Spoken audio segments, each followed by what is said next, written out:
ఎంతమంది కమెంట్స్‌లో అడుగుతున్నా, పర్సనల్‌గా మెసేజ్ చేసి హెల్ప్ చేయండి, మాకు కూడా ఆర్డర్స్ ఇవ్వండి అని అడుగుతున్నా, ఇవ్వకపోవడానికి రీజన్స్ చాలా ఉన్నాయండి. అవేంటో చెప్తానిప్పుడు. ఫస్ట్ థింగ్, నేను చార్జ్ చేసే ప్రైస్‌లో నాకు చేసివ్వడానికి రెడీగా లేరు చాలామందైతే. ఒకవేళ నా ప్రైస్‌లో ఇచ్చినా, వాళ్ళ దగ్గర నుండి నా దగ్గరికి రావడానికి కొరియర్ చార్జెస్ చాలా ఎక్కువైపోతున్నాయి. మినిమమ్ 100-150 చెప్తున్నారు.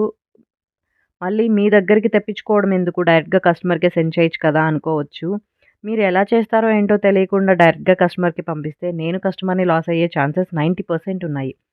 దాదాపుగా బిజినెస్ రీఓపెన్ చేశాక 15-20 మెంబర్స్ ఇదే విషయం గురించి నాతో డిస్కస్ చేశారండి పర్సనల్‌గా మెసేజ్ చేసి.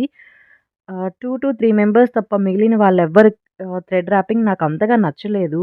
సారీ ఇలా చెప్తున్నందుకు.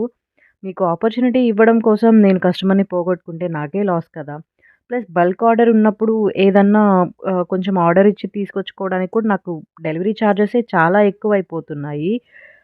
ప్లస్ లోకల్ వాళ్ళతో చేయించుకోవచ్చు అనుకున్నా డిస్టెన్స్ చాలా ఎక్కువుంటుంది.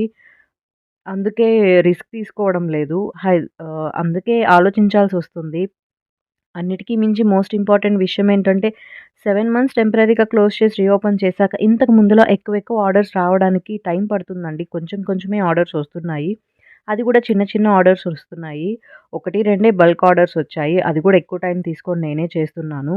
సో, ప్లీజ్ అర్థం చేసుకోండి మీకు ఇవ్వకపోవడానికి రీజన్ ఏంటి అని.